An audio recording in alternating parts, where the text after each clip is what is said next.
But of course, you're never going to hear about this in CBS. He told this to Terry Nichols, and of course, Terry Nichols' lawyer is Mr. Trentadome, who's trying to get the information out. But the last thing they want is for the American people to discover that all those people died in Oklahoma City, and the real culprits have never been brought to justice. And I suspect the same thing happened on September 11th, when there was obviously a controlled demolition in Building 7. After there was a controlled demolition in Building 7, then there was a controlled demolition in the Twin Towers. Our telephone number is 1-888-24-LIBERTY, 1-888-24-LIBERTY, or 464-8295. And I hope you'll check out those stories about Timothy McVeigh, because if he was really working for a secret Special Forces unit that was involved in illegal activity, then it puts an entirely different slant on, of course, what happened that fateful day. And Charles Key, who's leading the battle in Oklahoma today for states' rights and for the 10th Amendment and for forcing the government to do what's right, was certainly intimately involved, of course, many years ago when we were working on the story of Oklahoma City, the Oklahoma City bombing. Well, Bob, certainly, as we look and see what's going on today, and gold is certainly not doing very well. It's just sort of sitting there, going up and down a little bit. I think it was, about 9.15 today, and they're up a little bit from 2 weeks ago. But do you think that they'll go up in the summer, or do you think maybe it'll wait until the fall? Well, I think it's in a reverse head and shoulders, and it's a question when. And I don't know, nobody else does. The reason it's where it's at is the government is holding it down as best they can. It's temporary, and because they can't hold gold down anymore for any extended period of time because they don't have enough gold left to do it. So they short the market and hoping they can get away with it. And so that's why gold's lingering where it is. But this head and shoulders, reverse head and shoulders, is going to be a catapult. And it could be May, it could be June, it could be any time. But gold is going well over 1,000. And that's from a technical as well as a fundamental point of view. And so anybody who has a mind to should be in gold and silver-related assets, and if you don't have them, you certainly should buy them, whether they're coins or stocks or both. It's the only way to preserve your wealth. And if you don't do that and you do have a fair amount of money, you're going to lose it. I really think that it's so difficult for people to, just change their whole outlet. I mean, they spent their whole lives invested in stocks and bonds, and they've done pretty well. But they don't understand that there's an organized, orchestrated effort to destroy the value of our currency, to debauch our currency. And, of course, that is how they're going to impoverish the American people. That's exactly what our State Department brought about in Zimbabwe by keeping Mugabe in power there. And, of course, they've impoverished the people. I think it was just sort of a trial run for what's going to be happening here in the United States. And I do hope that I'm wrong. Well, at number 1-888-24-LIBERTY, 1-888-24-LIBERTY, or 464-8295. Our guest, Bob Chapman, from the International Forecaster. And, of course, certainly as we look and see what's happening, of course, we find the unemployment rate is ridiculously high. And they're trying to tell us, oh, isn't it wonderful? Not as many people lost their jobs last month as they did the 2 previous months. Certainly in February and March, there were about 670,000 Americans who lost their jobs. Last month, it was only 539,000. But that really wasn't an accurate figure, was it, Bob? No, it wasn't, and I noticed that McClatchy picked up on it today.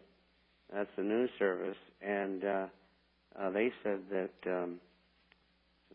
the figures were bogus, and that's the first time any mainline news publication has come out and said government statistics are just bogus.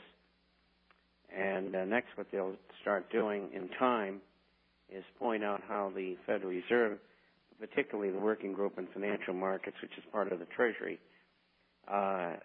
is manipulating all the markets. And that will come to pass. And we're going to see the great exposure and frocking of these people who are in banking and Wall Street and Federal Reserve and in our government, how terribly evil they are and what they've done to the American person and relieving of them of the fruits of their labor, taxing them to death, and letting people die and that don't have to die. It's monstrous what they've done. Well, of course, waging wars we have no business over in Afghanistan. Why are we fighting there? Well, my goodness, we got to keep the terrible Taliban. We financed the Taliban from the inception. We financed Al Qaeda, and we're giving money to Pakistan today that's financing Taliban and Al Qaeda. And they tell us, well, now their military is moving against Taliban. Maybe they are. Maybe they're killing a few of them. But I mean, they've still been financing them for the last 7 years. Why doesn't anybody ever complain about that? We're doing everything we can to maintain the poppy fields in Afghanistan. When the wicked Taliban were in power, they stopped growing the poppies, but now the heroic Americans are there. The poppy fields are producing more poppies than ever, heroin than ever before, and corrupting the whole world. Why are these things happening? Does it really make sense? Let's go to Frank, who's calling us from Southern California. Hi, Frank. How you doing? Good. Hope everything is good at your place. Oh, doing just great. Well, go ahead. Do you have a question for us? Yes. If you have like 20% of everything you own outside your house in gold and silver stocks and in your hand, is there any place else that you might hold things like maybe China stocks or China or another place like Brazil or someplace like that might be good to hold? All right, fine. You hang on there, Bob. We've got about 30 seconds for you to start there. Well, you hang on, Frank, and we'll get to that question just in a moment or two. Our guest today has been certainly Bob Chapman. You hang on there, Frank. Our guest has been Bob Chapman from the International Forecaster. We'll be back in a moment here at Radio Liberty.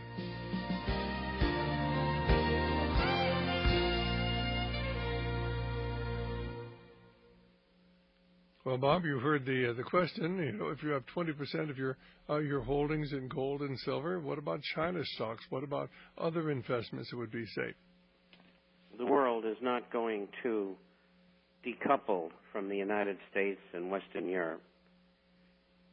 Everybody will be affected by the depression that we're now in America and Europe, and going someplace else is not going to save you anything. The only currency that I'll go into, if I had to, right now would be the Canadian dollar because it's a resource-based economy.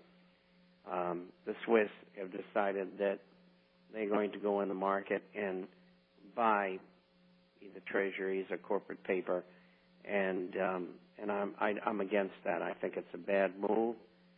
They've also said that they won't let their currency appreciate, and that means that if you're invested in it and the dollar goes down and the Swiss franc doesn't go up because they manipulate it, then what's the sense in being in it? So if I have to be in a currency, it would be the Canadian dollar. As far as percentage, my feeling is that I think close to 100% of assets should be in gold and silver related assets. And I don't know of any place else to go. I really don't even like recommending Canadian dollar or Canadian treasuries. I think this is so one-sided that there's no place else you can be. I just don't know any other answer. All right, Frank, does that answer? And I've been at this for a long time. All right, Frank, any other question? Yes. I don't quite understand the theory of this. We're having deflation, which means that money is being taken out of the system, like, bankrupt General Motors, stock and bonds and all that sort of thing. So much money is being taken out of the system, but the government is putting in trillions of dollars, like their budget deficit next year is supposed to be $1.8 trillion. How can we have both deflation and inflation from the Treasury at the same time? It's simple. It just is. They're doing it. You know, they've been doing it for 5.5 years. Uh-huh. They're just creating more money in credit than is needed to offset deflation. Frank, I'm afraid they're going to destroy the value of our currency. I think they know exactly what they're doing. These are not stupid people. They're brilliant people. But if you hate America, isn't that what you'd want to do? Well, I guess that's about the truth. Hey, we're out of time. God bless. Thanks for calling. Thank you. Well, this is Dr. Stan back here. Our guest has been Bob Fletcher. Bob, thanks very much. Bob Chapman, thanks very much for being with us. I always needed a name change. You know that. Well, when they're coming I'll after see you later tonight. Bye-bye. God bless. Okay, fine. That was Bye-bye. Bob Chapman.